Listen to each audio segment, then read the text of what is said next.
Hysilens just got here with her version 2, which is version 1, but some name changes happened. And honestly, I'm kinda glad they're releasing hot women again. It's been like 3 minutes. Her kit and herself as a unit isn't at all what I like to play, and she kinda gives me these sea siren vibes, which is kinda hot. I just like her design, okay? I don't really like the playstyle.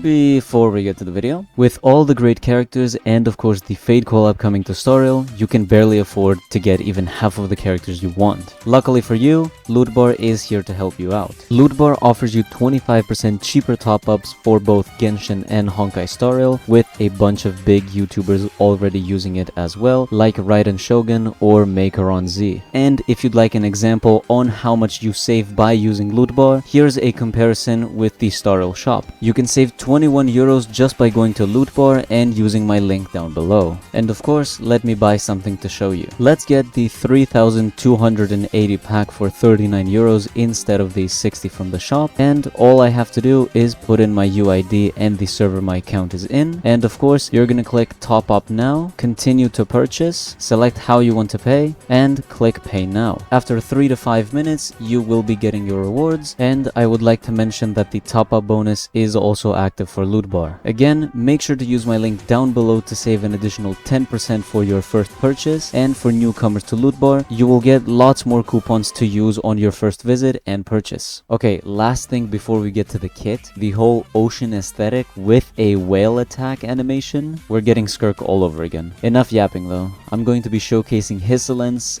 what she's like, how she performs in the game, and if her animations are good enough, plus a few more things like the Eidolons and the light cone. For her basic attack, as simple as always, it deals some damage to an enemy, and I kind of expected this. This is a dot unit. They are all very much into their skill, ultimate, and talent playstyle, not much on their basic attack like Finon. I don't really mind this though. The animation is really nice, and the movement of her as well with the violin attacks. I kind of like that. For her skill, this is where things actually get a lot better for her. She debuffs every single enemy on the field and increases the damage they take for 3 turns. Now, this is called vulnerability, and this is something that Tribi also can inflict, and as you know, Tribi is an S tier, tier 0 unit, so this can already look like a massive buff, especially because we have a lot of self-buffers in the Nihility, especially people like Kafka. They do tend to self-buff a little bit, and you cannot really buff Dot in any other way other than making the enemies weaker, so this is where Dot can shine by increasing the damage enemies take.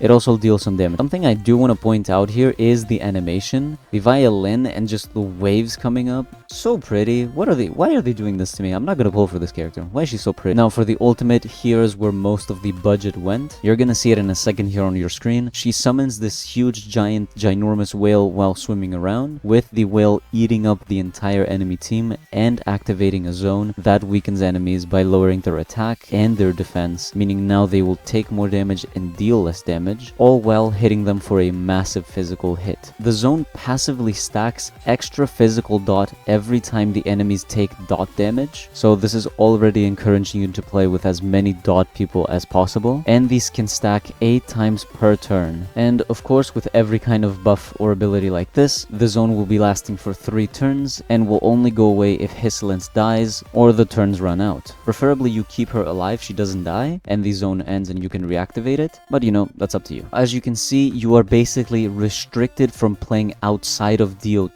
teams just because of your ultimate and for the talent you'll see later on, which I think is kind of bad for the free-to-play and for the game, but I also think it's good because we are getting units that are a little bit more niche to their kind of teams, but they are also much stronger in those teams. And I think that's kind of healthy for the game. Not every character should fit into every single team there is out there. That's a different story for Harmony units. I think Harmony units should be very universal, but again, that comes up to a point. Going over to the talent, here is where she becomes a dot queen. Every time she uses a basic skill or the ultimate, she will be inflicting either wind shear, bleed, burn, or shock as a debuff, and she will always prioritize giving you whatever the enemy doesn't have. So for example, if your enemy has wind shear, burn, and shock, she will be inflicting bleed, and if the enemy doesn't have burn, for example, but has everything else, she will inflict burn first. If they have all of them, she will just inflict at random. And here's another little trick in the talent. Wind, fire, fire and lightning DOTs will hit for 25% of her attack, but the bleed will actually be scaling with the enemy's max HP, capped by her attack at 25%, with a base of 20% of the enemy's max HP.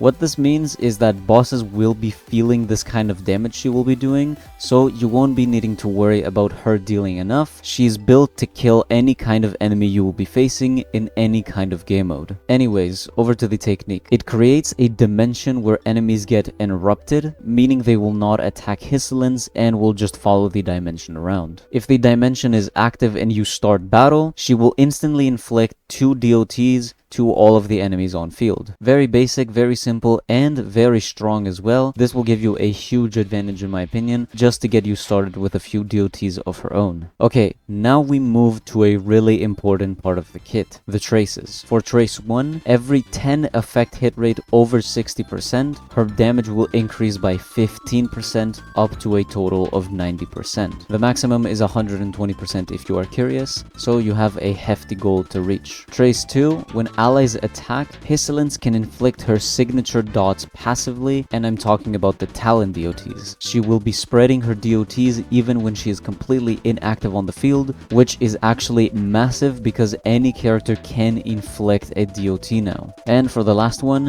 when she enters the battle, she will automatically deploy her ultimate zone for 3 entire turns. So you are basically starting off with a free ultimate from round 1. Trace 3 is my goat, and it was the easiest one to explain. Let's forget about the traces now and let's move over to her light cone. I will not go over it in detail. I will be saving that for the up and coming full guide, so make sure to subscribe so you will not miss out on that. For Hysilens' signature light cone, Why Does the Ocean Sing? It gives her a big effect hit rate boost, and it grants her a new debuff state to inflict for 3 turns called Enthrallment. Here's the definition of enthrallment. Yes, I looked it up myself. The enthrallment effect will increase the dot damage taken by 5% with each stack, and this can stack up to 6 whole times, meaning you will inflict a 30% dot damage taken increase. And of course, we need the 5-star light cone to be good. She will also be giving you a 10% speed boost for 3 entire turns to any ally that attacks the enemy under this enthrallment light cone effect. Again, I can't really say anything more. I want to save that for the full guide. And as for the art, gorge, majestic, beautiful. To end the video off, let's take a look at the light cones, which again, I will not be going over in detail. We're just gonna have a quick look. For the E1, when she uses the ultimate, if the enemy has any type of DOT on him, it will activate immediately, dealing 150% of the original dot damage. And when she deploys the zone, you will gain a whole skill point. This is obviously massive help because all the DOT teams do love their skill points. They are starving for any skill point